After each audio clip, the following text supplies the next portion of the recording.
Welcome to the Buzz Honeybee Virtual Workshop, a collaboration between Vincent Park Shopping Centre and the Makers Workshop. I'm Roxanne, a bee ambassador and nature lover. My fascination with bees began when I made a simple promise to spend more time outdoors. That led to me learning about the very important role they play in our lives, the immensely busy lives they lead, and the simple things we can do to help them in their day-to-day life. We're so excited to have you here with us today, and we're going to teach you how to create a bee-friendly environment. On top of that, we're going to have the opportunity to chat to an ethical beekeeper. Okay, so you can go ahead and open your honey box, and inside your honey box you will find 4 biodegradable pots, a variety of seeds, a packet of wild seeds in a Hessian bag, and a jar of honey with a honey dipper. The honey is to say thank you. It's a personal thank you from the bees, to say thank you for taking time out of your day to learn further about them. You can go ahead and grab your packet of wild seeds. You can open up the packet, disperse them in your hand and scatter them in an area that's maybe vacant in your property or in a park, wherever you may find it appropriate to plant these seeds to help the bees. Before we begin planting our seeds, it's important to mention that instead of fearing the bees, we need to just learn to respect them. Bees would never attack unless provoked.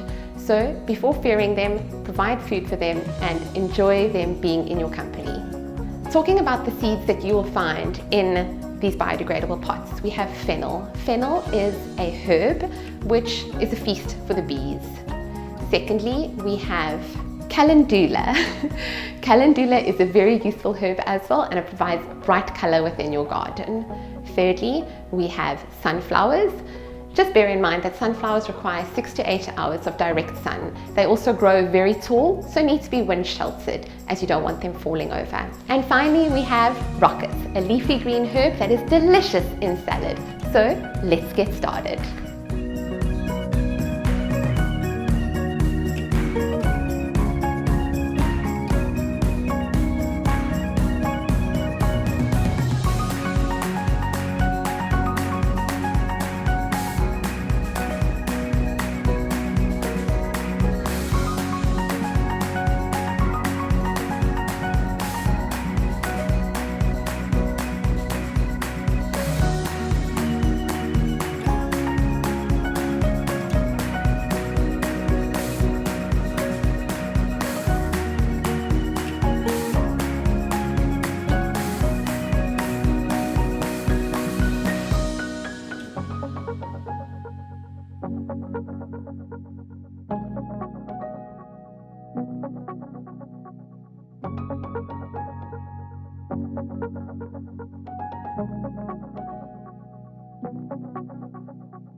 Alright, so a great way for you to play a role as a bee ambassador is to provide water for the bees.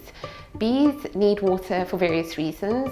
There are 3 reasons that I'd like to mention. Firstly, it aids in their digestion. Secondly, bees use it as a natural air conditioning. Honeybees will collect water and they will beat their wings within the hive once they've placed the water down, and that will act as a natural air conditioning for the hive.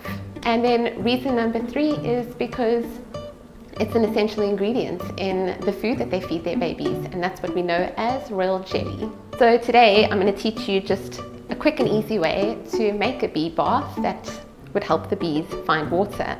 So you can use anything to create a bee bath. Myself, I found this at the local hospice. You just want a shallow dish, preferably out of clay as it keeps cool in the warmer months, and then you want various sizes of stones, or you can even use corks. You then place them down in the bowl, and that's as easy as it is. Before I introduce you to our guest Owen from Honeychild Honey, I'd like to talk to you about the importance of beekeepers and why it's so important for us as South Africans to support our local beekeepers. Beekeepers play a vital role in not only producing honey, but also looking after the well-being of our bees. An easy way for you to support them is to engage them. Find your local beekeeper, speak to him, get to know him, see how he treats his bees, and then thirdly, buy from him. We need to remember that bees provide the healthy environment that we live in, and beekeepers help those bees thrive. They don't only produce liquid gold, but they ensure that the bees have items to forage. I'm so excited to introduce you to Owen from Honey Child Honey. Him and Krista produce the best tasting, locally sourced, ethically made honey that I myself have ever tasted, and I am a honey lover. I just wanted to say thank you so much to both Owen and Krista for welcoming us onto their property and allowing us access to shoot the video here. Today we are meeting with the lovely Owen. The wonderful bees have produced the honey called Honey Child, and today we're going to ask him a few questions to get to know him a bit better. So Owen, can you tell me a bit about yourself and what made you become a beekeeper? Well, I'm just one part of Honey Child. Krista's the other part, but she's busy planting in the garden for the bees at the moment, which is what she does. Yeah. So the bees and the plants have a symbiotic relationship, and we have the same. She plants an immense amount of bee food, whereas myself and Zach actually handle the management of the hives. We started in 2005, and our beekeeping has always been conservation orientated, and the bees come first. From what I understand, you are a nature conservationist with a specialization in beekeeping. Something I'd like to ask you is, what's one tip for someone who would like to become an ethical beekeeper like yourself? It's difficult because we're sitting in South Africa where there's actually too many beekeepers and not enough food. So I would say if you want to get into beekeeping and you want to produce honey from your own hives, which is trustworthy and ethical, start with a planting program first. 100% agree with you there. All right, so I'd like to know from you, as a South African, when I go shopping for honey, I don't know what to look for in terms of buying locally made, locally sourced honey that is both ethically made and takes care of the well-being of the bees.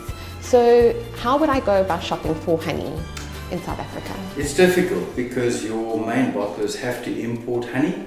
The amount of honey imported is over 4,700 tons now, and the amount that's produced locally is less than 1,000 tons. That's changed radically in the last 20 years, and it's simply because beekeepers can't compete anymore. With too many hives, with the Working on Water project to cut the eucalyptus, which supplied 70% of South Africa's honey, the honey yields have dropped dramatically. So you want to find proper honey, there's a great source out there in all the supermarkets, but it's normally in blended imported stuff.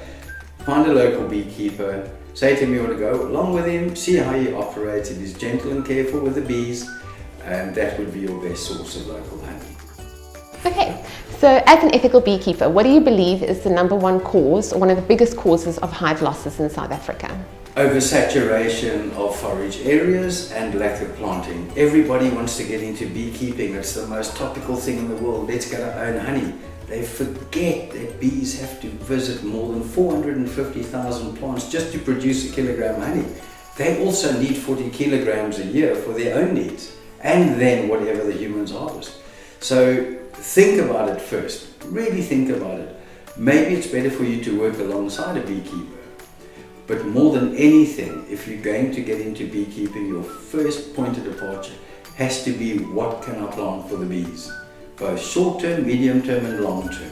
Those trees are legacy you can leave behind for future generations of beekeepers. I love that, Owen. That's awesome. And I'm so happy that we're here today to teach everyone how to create a beekeeping environment that's friendly to them and that can uphold them. Yeah, one tree, one plant makes a difference. I agree. Thank you so much for joining us today. I'm Rox, and I'm wishing you a lovely day further. Bye.